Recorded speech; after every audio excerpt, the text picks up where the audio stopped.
Então vamos lá, né, gente? Vamos iniciar aqui o nosso estudo do direito administrativo, passando por essas noções básicas introdutórias. Aqui, para quem já é estudante do curso de Direito, deve ter tido nos primeiros semestres, lá na disciplina de Introdução ao Estudo do Direito, Teoria Geral do Estado, ou mesmo Ciências Políticas, alguns dos conceitos que a gente vai analisar aqui. Então, vamos lá, né? E assim você consegue dar base e sustentabilidade ao seu estudo. Então vamos lá. Então, gente, inicialmente a gente precisa falar de Estado, né? A formação desse Estado. Essa ideia surge, na verdade, desde o início da sociedade, né? A doutrina fala que alguns doutrinadores, na verdade, falam que o Estado sempre existiu. Outros falam que ele surgiu de acordo com a organização social. Se a gente pegar aquela ideia daquele filme Náufrago, do Tom Hanks, onde ele é piloto e ele cai numa ilha deserta, será que quando ele está numa ilha sozinho, ali existe direito? Será que existe algum direito para regulamentar, já que não há uma sociedade? Existe até uma frase célebre aí do Miguel Reale, né, do nosso doutrinador, que fala: só existe direito senão na sociedade. Então, se não há sociedade, não haveria direito.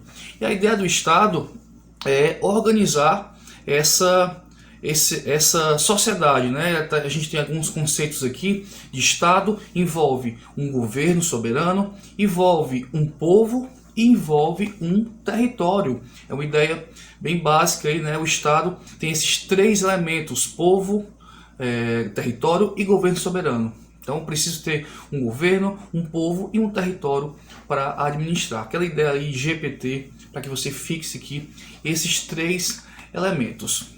E aí a gente passou por várias ideias aí ainda ao longo do tempo, e uma das que chamam mais atenção é a ideia da monarquia absolutista. Eu até trouxe aqui uma representação, porque deixa uma pergunta aqui para vocês, assim, evitando aqui algum contexto religioso, claro, mas Deus pode errar? Deus erra? Deus Todo-Poderoso, Deus Perfeito pode errar?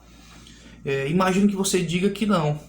E se Deus é perfeito, se Deus não erra, o monarquista absolutista aqui, que era o representante de Deus, ele é a própria figura de Deus na Terra, ele também não errava. Se você imaginar a história dos faraós, eles eram representantes dos deuses aqui na Terra. Então, se o monarquista, se esse cara, né, esse monarca aí, ele não erra, ele não pode errar, como é que ele vai ser responsabilizado por alguma conduta? Ele assume aquela ideia dos três poderes: ele julga, ele legisla e ele executa. Então esse cara não erra, eu não tinha como criar uma responsabilidade em cima disso. Mas essa ideia de Estado, ela evoluiu, né? A gente passou por esse período na história, mas a gente chegou até a ideia do Estado moderno. E lá, no momento iluminista aqui dos filósofos, do nascimento aqui de muitos conceitos interessantes, a gente teve Montesquieu, que escreveu aqui, então, um livro o Espírito das Leis, e nesse livro ele traz uma possível divisão aqui dos poderes, que seria o judiciário, o legislativo e o executivo. Vamos lá, vamos dar uma passadinha só por cima desses conceitos, né, de forma básica, para que a gente possa, então, dar andamento aqui ao nosso estudo. Olha só, o legislativo ele tem aquela função básica aqui de legislar. Além disso, ele também tem uma função fiscalizatória do poder executivo. Tá, mas se eu tenho o poder legislativo que faz essa criação de leis, né, que faz essa legislação e essa fiscalização, ele também pode administrar. Gente, esses três poderes, apesar de terem funções típicas, eles também terão funções atípicas. Então, o legislativo em algum momento vai também ser administrador, quando ele organiza o concurso público dentro do seu âmbito, quando ele organiza o seu regimento interno, né? Então, quando ele cria aqui alguns contratos de licitação, ele acaba tendo que administrar aí, mesmo que de forma interna. O judiciário, ele tem aquele papel jurisdicional. Ele basicamente faz o julgamento, mas ele também, tá, em alguns momentos, ele tem aqui uma função atípica de administrar, que é o caso aqui, quando ele cria também concurso público, quando ele organiza aqui, se organiza de forma interna, existem os seus regimentos, seus regulamentos, eles editam portarias onde determinam a organização por exemplo, de uma comarca, de um fórum, enfim. Então, o judiciário também tem uma função típica e uma função atípica. E a gente tem o poder executivo. Esse vai administrar, esse vai executar as leis que foram criadas ali pelo legislativo. Mas ele também tem uma função atípica. E essa função atípica aqui envolve legislar, por exemplo, ele cria uma medida provisória, e ele também julga quando dentro da administração pública ele faz os procedimentos administrativos internos, ou os procedimentos administrativos disciplinares, por exemplo, para julgar um servidor por alguma conduta que ele tenha cometido. Então, o executivo e o nosso foco aqui do direito administrativo é estudar essa parte da administração pública, mas também vai se aplicar de forma atípica lá no judiciário e lá no legislativo, ok?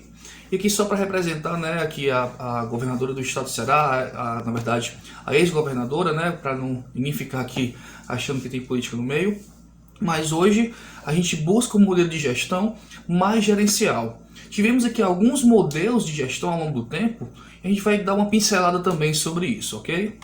Olha só, modelos de gestão pública, a gente tinha uma ideia de existir inicialmente, e claro que apesar da doutrina classificar esses modelos de gestão pública, né, como patrimonialismo no início, depois o modelo burocrata e depois o modelo gerencial, ainda há resquícios, né, nenhum novo modelo de gestão se sobrepôs completamente em cima do outro. Então, quando eu falo de patrimonialismo como uma coisa mais antiga, você pode entender que aí no seu município, no seu estado, ainda há resquícios dessa ideia aqui patrimonialista. Mas o que é que seria então esse modelo de gestão patrimonialista? Aqui, gente, o bolso do gestor e o bolso do município, do estado, não há aqui diferença, tá?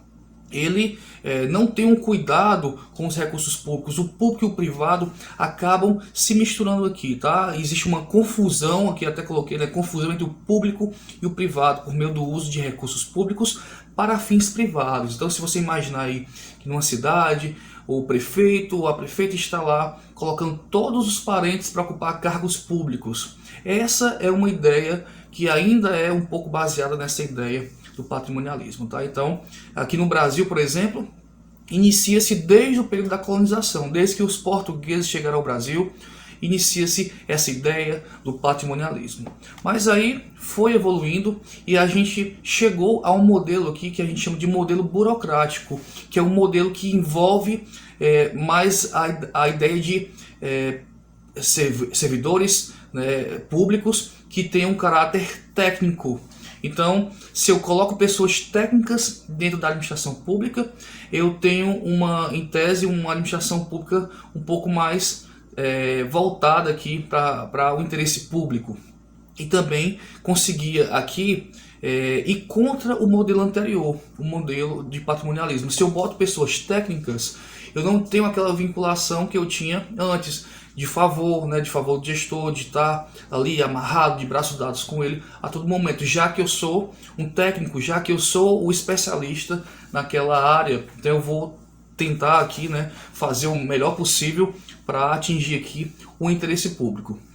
Esse modelo burocrático, né, apesar de ser uma evolução em comparação ao patrimonialista, ele também tem muitas falhas. Então a gente tem aqui uma data, mais ou menos, né, por volta de 1930, que a gente tem essa ideia desse modelo burocrático, na verdade, na gestão pública. E lá, gente, por meados de 1990, com os ideais aqui, né, já do neoliberalismo, na verdade do neocapitalismo, a gente tem aqui um modelo mais gerencial. E esse modelo mais gerencial, ele se consolidou no Brasil, né, lá pelo meio da década de 90, né, já com Fernando Henrique Cardoso, quando ele colocou a ideia de eficiência. A gente colocou, não existia o princípio da eficiência, por exemplo, na Constituição, e por uma emenda constitucional lá em 98 foi acrescentada a eficiência. Foram criadas aqui algumas agências reguladoras, autarquias, né, em regime especial, que no momento em que eu, gestão pública, privatizo, eu delego ao privado eu dou cabimento, eu faço a abertura do privado para participar mais ativamente da gestão pública, eu crio agências reguladoras, autarquias especiais, para que possam fiscalizar esse serviço público que está sendo prestado pelo privado.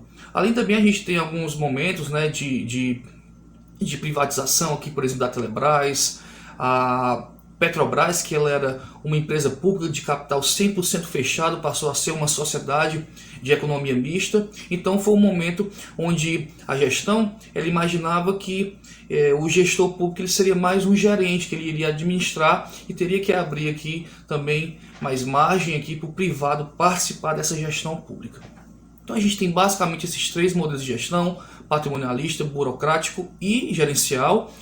Claro que há algumas doutrinas aí evoluindo, que a gente vai ter ainda, busca um modelo mais desenvolventista, desenvolventista que baseado aí em algumas ideias também mais atuais. Então vamos passar aqui para frente, tá? E aí, gente, a gente começa de fato a entrar nessa divisão clássica que a gente também deve ter estudado lá nas introduções ao estudo do direito, que são aqui os ramos do direito. Existe uma divisão clássica que o direito ele é dividido em direito privado e em direito público. Vamos imaginar aqui direito privado. Existe uma situação de igualdade. Existe aqui a autonomia da vontade das partes envolvidas. Imagina no direito civil, quando existe uma situação comum, um divórcio, uma ação de alimentos, por exemplo, as partes são iguais. Existe aqui uma isonomia, não existe nenhum que seja superior ao outro. Então, a gente fala que isso faz parte do direito privado. Já no direito público, as normas aqui, elas seguem uma relação desigual. Existe uma relação vertical aqui. Por exemplo, a ideia da supremacia do interesse público sobre o privado. Então, aqui eu vou não ter a autonomia das partes, eu vou ter aqui a ideia de um interesse público. Tá, mas me dê exemplos então aqui desse direito público. A gente tem vários, gente. O direito constitucional, que tem normas de direito público predominantemente. O direito penal, também faz parte do direito público. Se não fosse assim, ninguém ficaria aí sendo perseguido pelo Estado após o cometimento de um crime, por exemplo. O Estado vai estar lá em cima da pessoa que cometeu esse crime. E aqui também, claro, o direito administrativo. Então, o direito administrativo, você pode até anotar isso, faz parte dessa parte aqui do direito público. O direito administrativo é um ramo do direito público. Ok? Então aqui só para consolidar, o direito privado, igualdade, horizontalidade, envolve aqui a autonomia da vontade, o interesse das partes. Já o direito público tem uma situação desigual, há uma verticalidade, prevalece aqui o interesse público. Essa presença do Estado aqui vai tutelar esse interesse público. Tem um conceito do Celso Antônio Bandeira de Mello que fala que interesse público é a soma de várias vontades individuais, de vários interesses individuais, ou como Ciro Gomes costuma falar, interesses individuais, interesses privados, a soma de vários interesses pessoais, individuais, que são tutelados por um terceiro, e esse terceiro, ele é o Estado. Então, o direito público tem essas três características básicas aqui, tá? E o direito administrativo faz parte desse ramo. Ok, e quando surgiu então a ideia que a origem do direito administrativo, quando é que ele de fato começou a brotar, quando começou a surgir? Gente, a ideia do direito administrativo, ele surge aqui lá pelo século XVIII, tá? Início do século XIX. A doutrina costuma trazer um caso clássico aqui, tá? Que deu de fato discussão na sociedade, que deu origem a isso, que é o caso Blanco, o caso da Agnes Blanco. Vou até ilustrar aqui com imagem.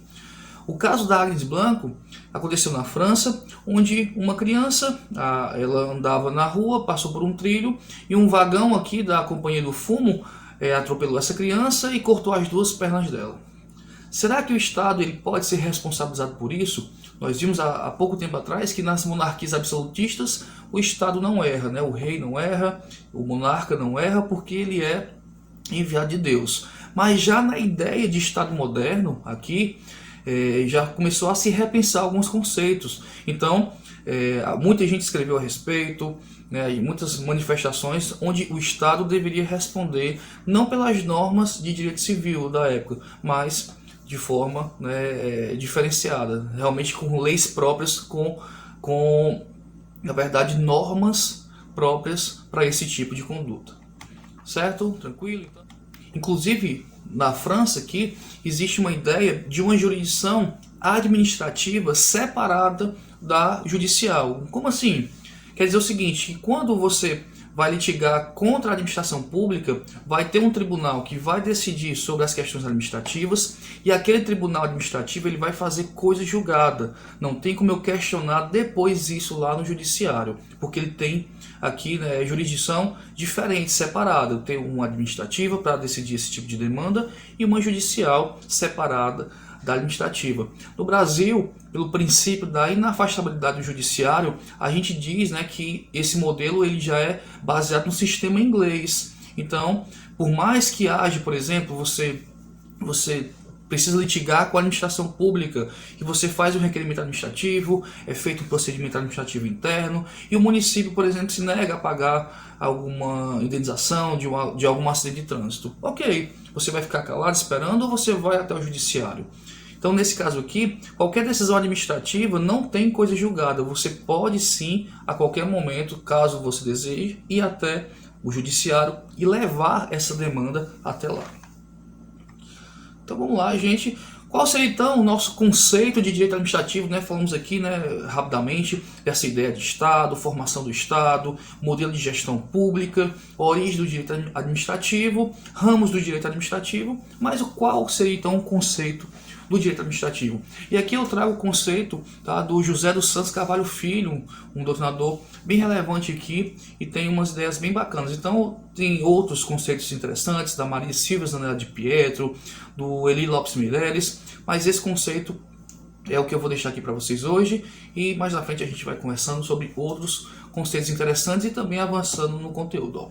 Então, o direito administrativo ele é um conjunto de normas e princípios que, visando sempre o interesse público, regem as relações jurídicas entre as pessoas e órgãos do Estado e entre estes e as coletividades a quem deve servir. Ou seja, o direito administrativo ele vai regulamentar aqui o interesse público, aquela soma de várias vontades individuais tuteladas pelo Estado, não é isso? As relações jurídicas internas da administração pública, então, quando o servidor cometer alguma falta, alguma questão interna, ele vai reger essas relações internas e também essa relação do Estado com a sociedade, com a coletividade. Sempre, gente, visando o interesse público, ok? Então, a gente encerra hoje por aqui. Obrigado por acompanhar e, né, siga aqui o canal, curta, comenta e vamos dar continuidade aqui às nossas aulas nos próximos vídeos.